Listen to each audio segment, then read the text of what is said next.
Hello, it's Yvonne from the Fabric Hut. Welcome to my sewing room.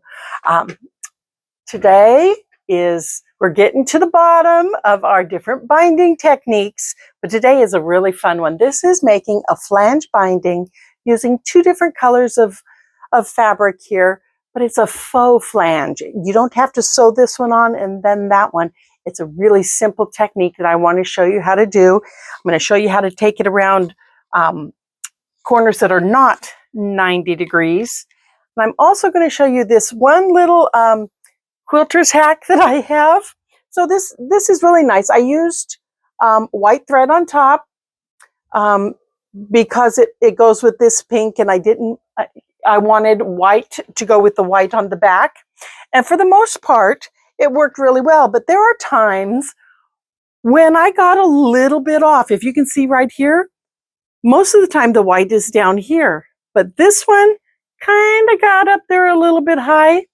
This is a magic eraser for threads. So because I have a black pen and a black binding, I can just make that disappear that simply. Got to make sure I don't get it on the white. But now nobody'd ever know that I got off of my white thread into my black backing. So these are some of the little tricks I'm going to show you, some fun things to do. So come join me for the faux flange binding. Meet you over at my sewing machine.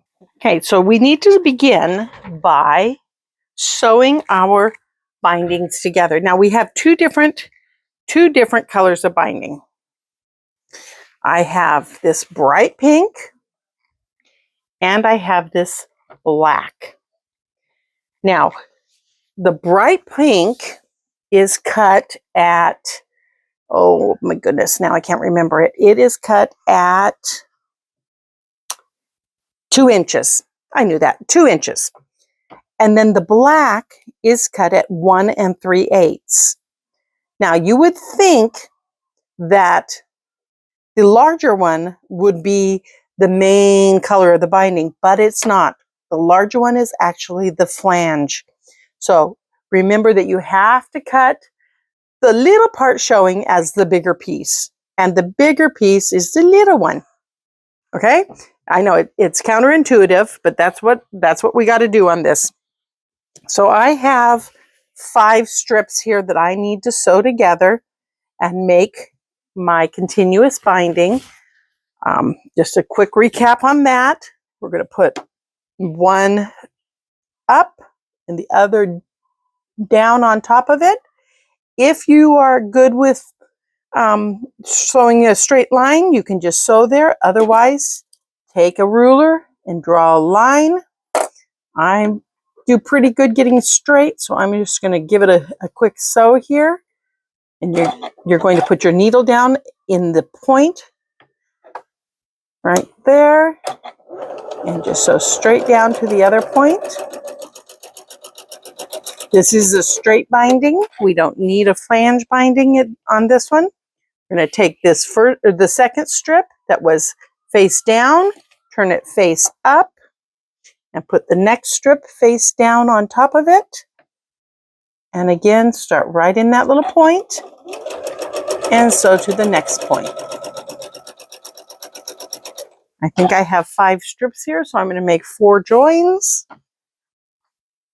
Because this is a fairly large table runner. I didn't realize how large it was until I got to looking at it here today. I had just taken, had some spare blocks left over from a quilt I did a number of years ago. I don't even remember who it was for or what it was for. But I had some spare blocks, so I thought, let's just sew them together and make a table runner out of it. So that's what I did. And now it's time to bind it. Okay. And because that table runner is white, pink, and black, I thought, well, this would be a fun one to do a binding on, because flange, because I couldn't decide what color binding I wanted, so let's do both. I don't like white bindings because I just think it's too easy for them to get dirty. So we'll just do it this way, snip those apart. We're going to trim off the excess here. Now you can pull out your ruler if you want. This doesn't have to be a terribly accurate seam, so I just kind of give it a 1/4 of an inch. And go 1, up and over and back. 2. Oh, I lost one. I have to find the 4th one. This was number 3. Oop, got that one a little bit skinny. Now, what happens when you do that? Got a little skinny on this end. Well, nothing happens unless it's less than 1/8 of an inch. If it was less than 1/8 of an inch, I would cut it here, move it over, and sew it again. But it's not less than 1/8 of an inch. Okay, but all that says is, Yvonne, slow down just a little bit. You're getting crazy with your rotary cutter. So there we go. That's better. Okay, so I have those all done. Now, typically, we would go right into pressing it in half, but we're not doing that in this instance. We're going to set this one aside, and we're going to do the same thing with our blacks. We're going to join them together. Now, black doesn't have a right or a wrong, but you do have to be mindful because you don't want to get it twisted. So, first one up, second one down. Now, I'm not changing my thread, and you know what? It's not going to matter. Okay, so now, because this is the same color on both sides, I'm going to be very careful to pull it up this way, keeping the same one up, and then flip it over. Because otherwise, you're going to have a mess. You're going to have a twist in your binding that you just don't want to have. Okay, and then sew it right up. Now, if your tension on your machine is in good shape, you won't have any problem using a light color thread here. I think my tension is doing pretty good right now, although it is about time to take it in for service. I like to take mine in about every 18 months to 2 years because I do sew an awful lot. I do a lot of maintenance myself. I make sure everything is clean once a week, make sure it has the proper lubrication in the needle case, or the bobbin case. Give it a little drop of oil if it's thirsty. But I do take it in and have it professionally cleaned about every 18 months. If you don't use yours that much, you still should take it in every 2 years because the oil can dry out. And that's never a good idea to let it dry out. If you don't use your machine on a regular basis, which is a crazy thing to say to a quilter, isn't it? But if you don't use your machine, every couple of weeks, you probably should get in the habit of just sitting down with it about once a month, unthread it, and just run the needle up and down for about 5 minutes, just to keep everything, all the grease and things moved around. When it sits too long, it kind of turns it into a sludge instead of a nice smooth oil.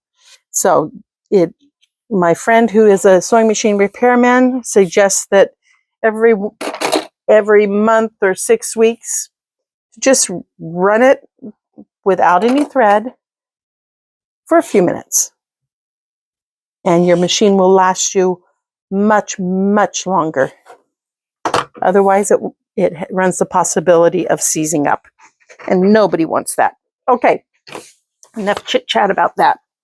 Now we are going to go through and press our little joins.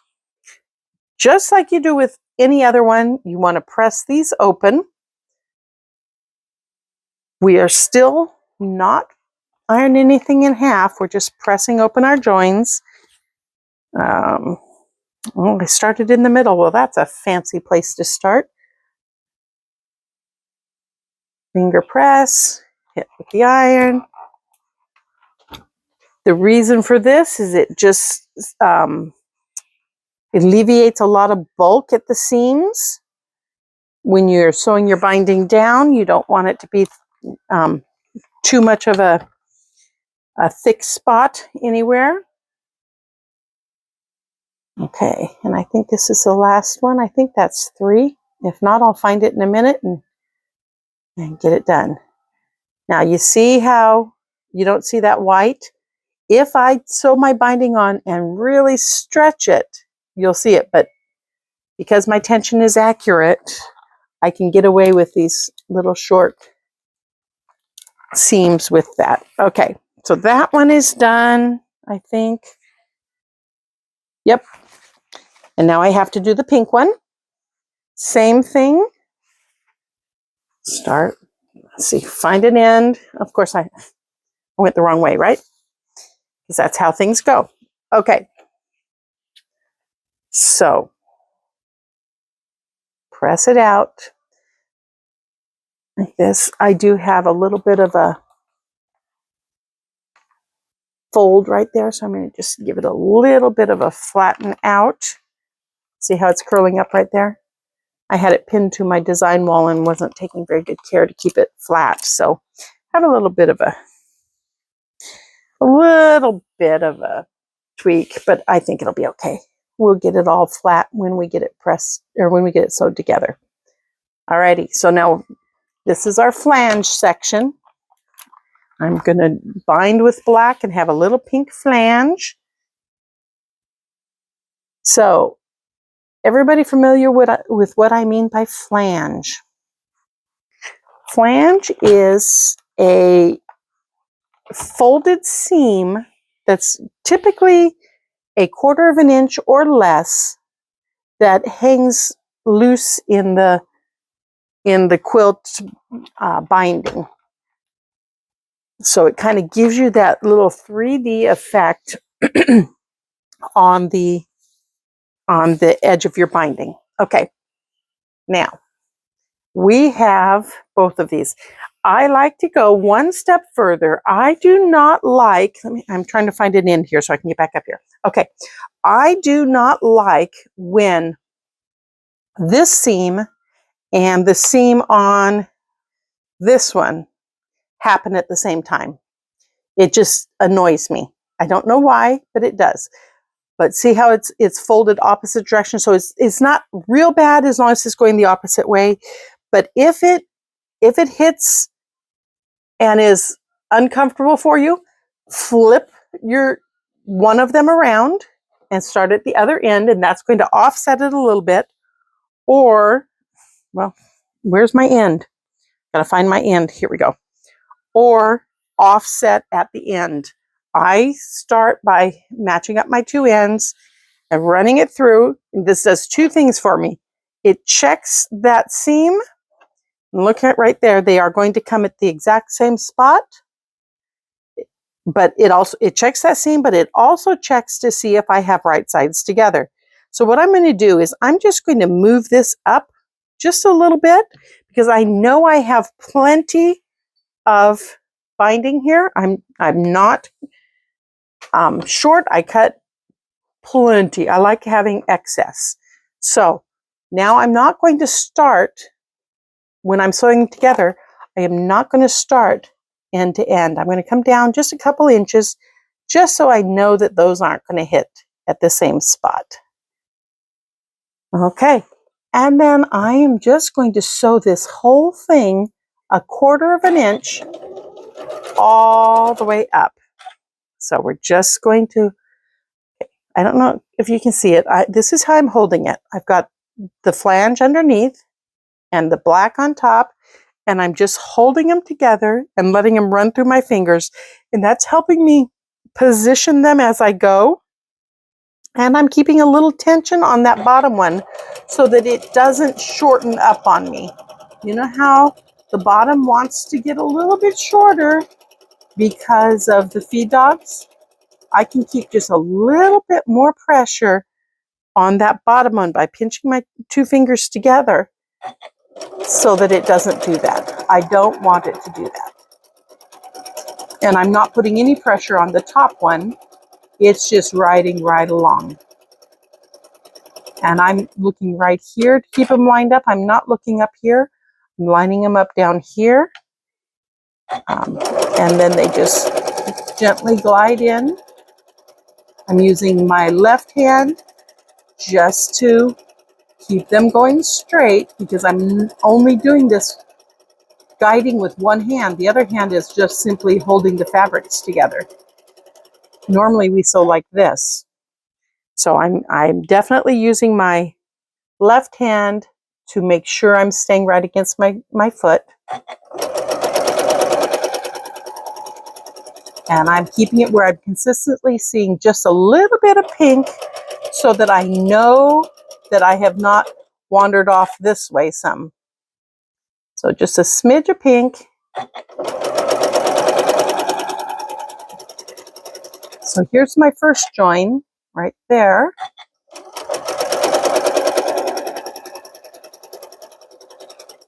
And here's my second join right here. So they are offset just a little bit, so it's not going to all hit in the very same spot and become problematic. I'm making sure that they are laying open. The bottom one is laying open.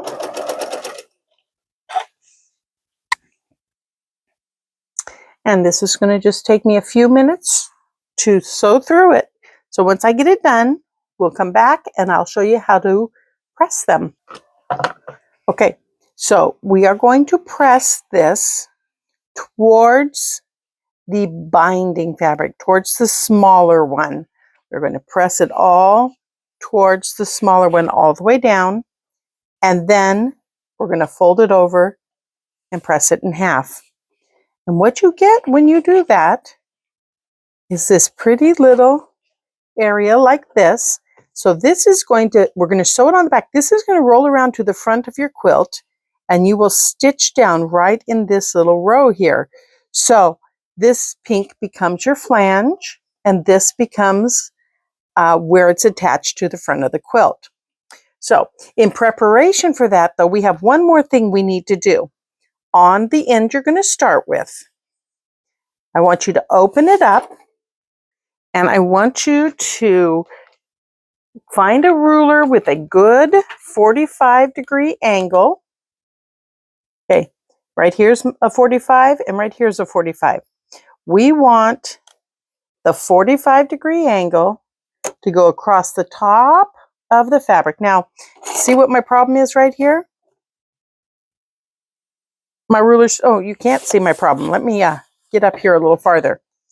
Okay, when I put it on the 45-degree angle, my ruler's too short to go all the way across. So I need a bigger ruler than that.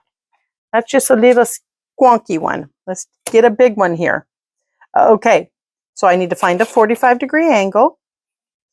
And here it is right here, right down the center. And I am going to put that angle on the binding side, not the flange side. Let's get this up here where you can see it. There we go. See, it's on the binding side. That 45-degree angle is right there along that binding side.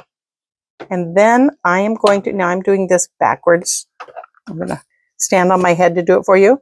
Then I'm going to cut it right there. Okay, so now I have a nice 45-degree angle point on that end. And when I fold it over, it's going to look like that. Okay, so that's where it is on the quilt. So we have this part up. Let me show you. We still have one more step, but I want to show you here. So with a flange binding, this is the front of my quilt. We are going to add it to the back of the quilt. Get myself organized here, get my binding on the right side so I can do this. Okay, so it's going to be on the back side of my quilt like this. And see how as I come back around, I will be able to tuck another piece of binding underneath. But this is still a raw edge. So we have to do one more thing. We are going to stop, turn it under 1/4 inch or so, and give it a press down. Can you see that? Oh, I'm a little bit close to my camera. There we go. Got it pressed down 1/4 inch so that when we sew it down, we can tuck that little guy under there and we will have that perfect edge right there to make a really easy closing on this binding.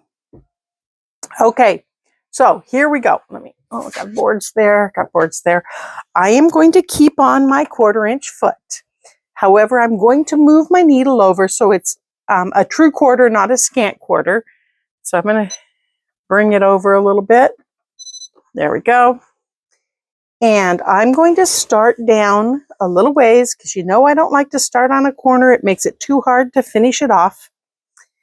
And I am going to make sure that that little fold is still folded under. I'm going to trim off my dog ear just because I have on the guide foot. And that way it won't catch. Okay. And I'm going to start and just hook down that back from right there. Okay. So it's hooked down. I'm going to adjust my binding to make sure this stays folded under. And I'm just going to start sewing down and go right over this. There we go. Now that I have it anchored down, I can adjust my stuff here. And you notice we are sewing with the flange side up. Very important, flange side up. And we're just going to start going. I need to increase my stitch length a little too. So I had it down for piecing. There we go. And now this, on this runner here, I have it cut at a 45-degree angle at the ends so that I have a square point. But that means I don't have, I have a transition, a corner to turn that is not 45 degrees. So I'm going to show you how to do that with this binding, because I know you know how to make the perfect mitered corner with a 45-degree corner. But let's see what happens when it's less than 45 degrees. It'll take me a minute to get there because, like I said, this is a huge table runner. This might even be a back of a sofa or the foot of the bed. Maybe I'll put this on the foot of my bed so my cat doesn't get my quilt all hairy. Well, no, because this is white. He's not white, so it would probably get dirty too easy, but it's something to do with one of these larger ones. Maybe I'll have to make another one in grays so his hair doesn't show. Okay, so I'm coming up to the first corner here that is not a 45-degree angle. It is right here. So I am going to go to 1/4 inch before the corner, so right about there. And if you have a hard time keeping track of it, do a little mark. Go right up to it. And I'm going to stop at my mark. One more stitch, okay? And then I'm going to turn and sew off the corner. Am I at my mark? I am. Okay. And then sew off to the corner. Yep. Press a foot down, and there we go. And I cut my threads. Okay. Now, normally we would fold out to a 45-degree, but we can't do that because it's not a 45-degree corner. Oh, look at there. I got a little twist. Okay, squirrel. I'm going to fix this real quick, and then we're going to go back to fixing that 45-degree corner. Okay. Now, I don't have to take that apart because that is within the binding, so it's not going to show. Okay, so typically we would go at a 45-degree angle, but what we want to do is we want to go with the angle of our runner. So here's our runner here. We want that to be in the same area. Oop, let's go, I want to go a little farther out so you can see. Okay, so you see that, how it's the same angle as the next side of our runner. And then you're going to fold back. It's harder to hold your fingers on that seam because you don't have an outside edge, but you're going to fold it back till this point is square at the point. Okay, see how that is? Right there, to where when you start sewing again, you're going to hit right at the edge there. Okay, so let's put it in, get it on, and then we're going to just turn this corner and continue on. Okay, we're coming up to a 45-degree angle on this next one, so that'll just be a normal one, but then I have another one of those odd corners, so we can turn it and do it one more time here in just a second. So, straight until you get to a 1/4 of an inch from your corner. Now, you see I'm getting a little bit of puckering here. I'm just pulling my binding a little bit snug. I'm not stretching it. I'm just giving it a little bit of a snug so that it doesn't do that. If you put on a walking foot, it definitely won't do that. But it really is just the top layer. It's not all of it that is puckering. It's just that top layer that's going to be on the inside of your binding. So it'll be okay. Alrighty, so here is my 1/4 of an inch right there. So sew up to that line. We all get pretty good at being able to visualize a corner, don't we? Turn it, sew off to the point, and cut your threads. Oops, hit the camera, sorry. Just took you on a little vacation there in the Wild Rapids. Okay, so this one, we can do the 45, hold it down with your fingernails, and just pull it down to where it's even right there, and turn the corner. I'm going to anchor it. I'm going to stop, and I'm going to pull all of this over into my lap instead of hanging off the back of my machine so I can get to this corner. Realign, and off we go.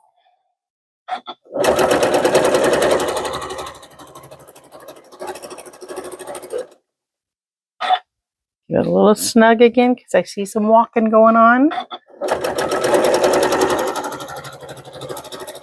Now, have you noticed I haven't marked my corner yet? I want to get real close to it first because you see how things are kind of moving. So it could get out of alignment if I did it too early. So I'm within 1.5 inches or so of the corner. So here's my corner right there. That's my corner. So I'm going to come up 1/2 inch and draw a line, or not a half, sorry, 1/4 of an inch. Draw a little line. Now, because that time I marked a corner, I can turn it and head towards that black mark I just made, knowing that that's going to be my corner.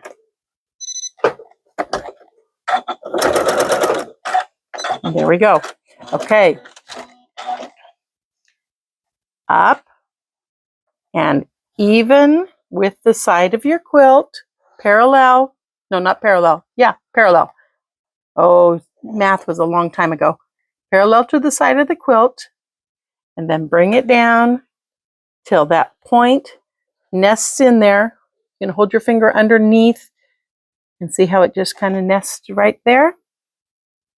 Just like that. Now see, here's our 1/4 of an inch, so it's going to be about there that we start. Yep. And it's going to just work perfectly right up this side.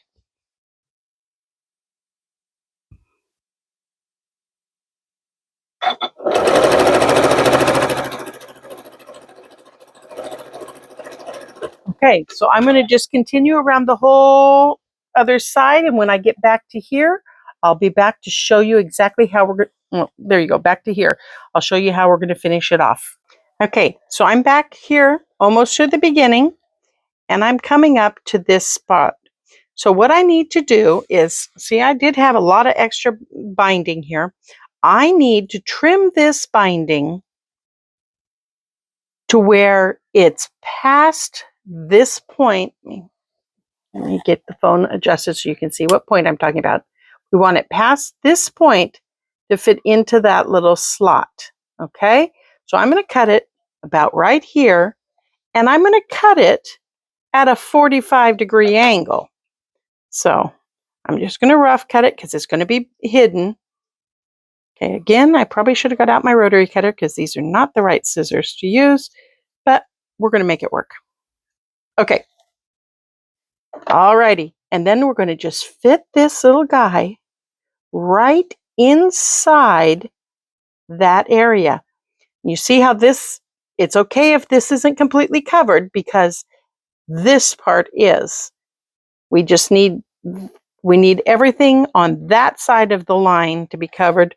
This one is A-okay. And now we're just going to sew it right up that side.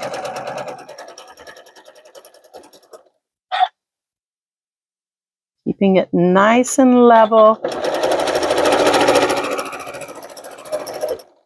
Oh, I got caught. It didn't want to slide through. And come right onto this same line so you're sure that you have it in the same place. Just like that.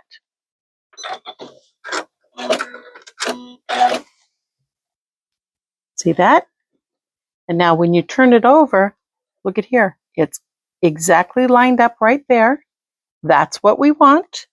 We can do a little hand stitch in here later to make sure it doesn't come flying out. But first we have to do our top stitching. So we are going to go through and we are going to trim these corners just a little bit because we don't want the bulk in those corners. We're going to trim this corner, and I trim everything but the binding. I don't want to trim my binding off.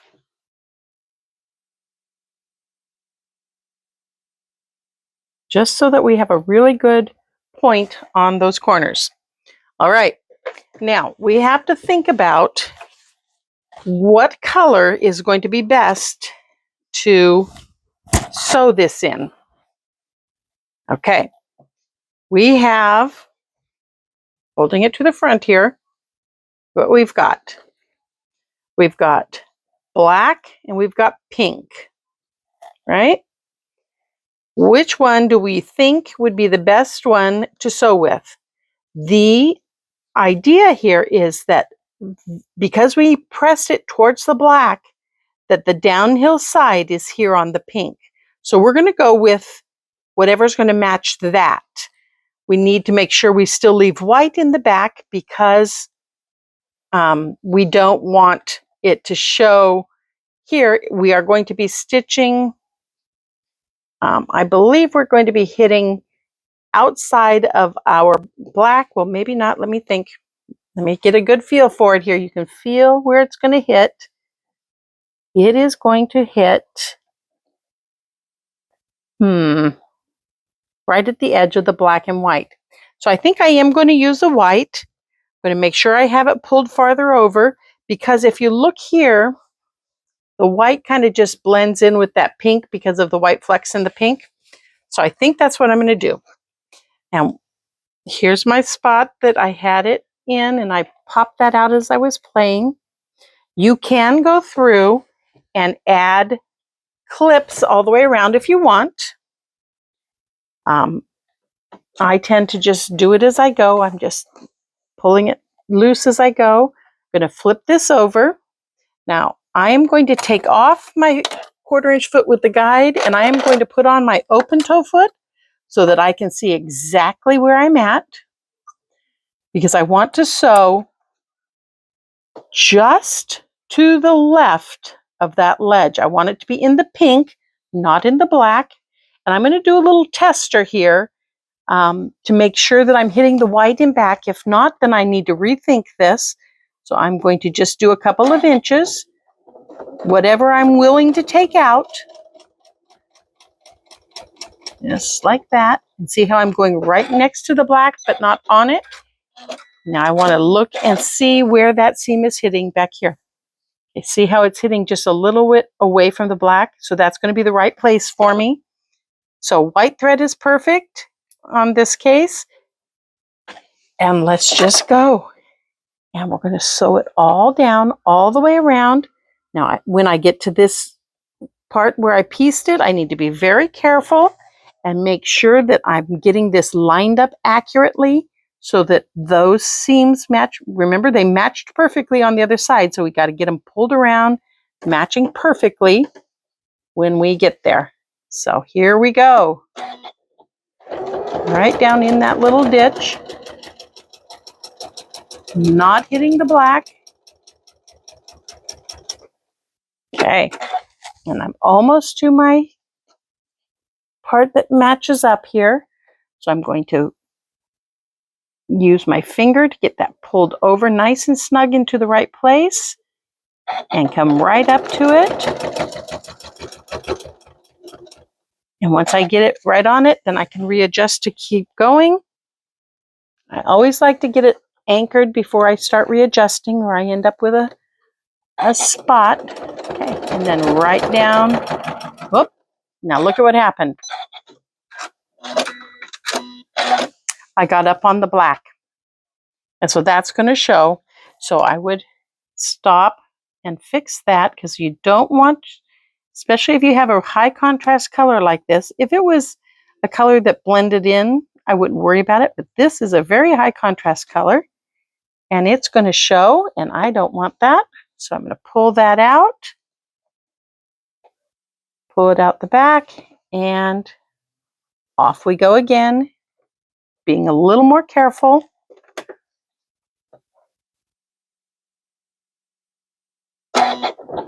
There we go.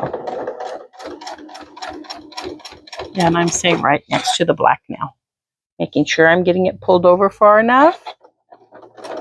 So what I'm looking for is a 1/4 inch here and about a 1/4 inch there. And looking to be staying pretty much at that. And I'm just going around. Now this is that odd corner we had here. We're coming up to the odd corner. So I'm going to get up pretty close to it and then I'm going to stop and show you how we're going to fold in that odd corner.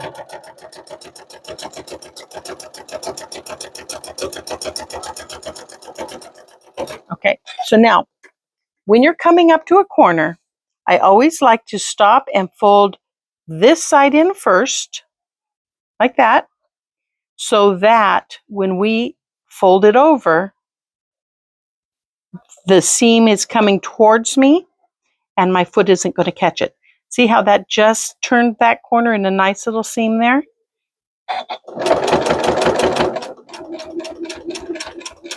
And just come up to it slowly, hit that point, and then turn.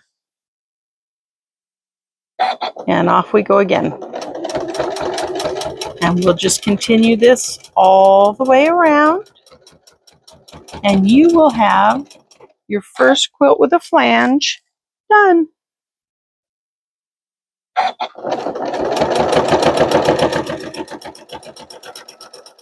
Look at there. Coming up to another corner. Again, I will fold in the other side first and then move on. I'm a little bit away. Let's get back up. There we go. Back up nice and close. Now stop and fold in the next side and then fold it over and get it to match up nicely and then carry on. And I'm just using my fingers to hold it. You could put in a clip if you want.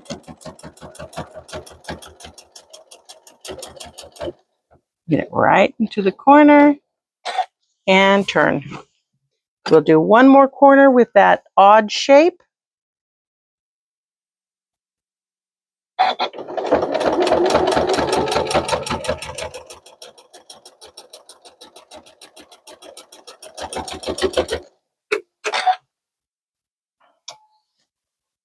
Get this pulled onto my lap a little bit more.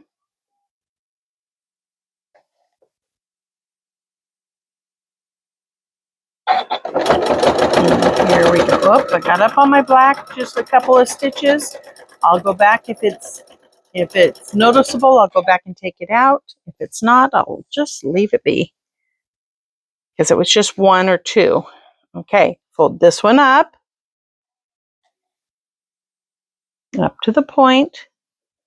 And then just bring this one over and it will naturally just fold itself at the right place. And we keep going. As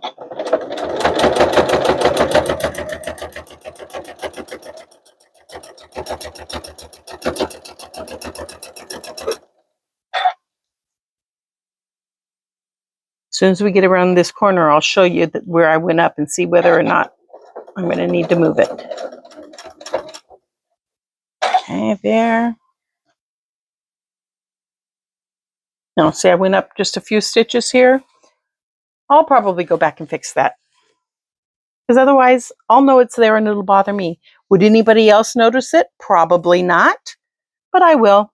So I'll just go back, pick a few out, and redo that little section a little later on, because I may have another one, so we'll just do them all at once.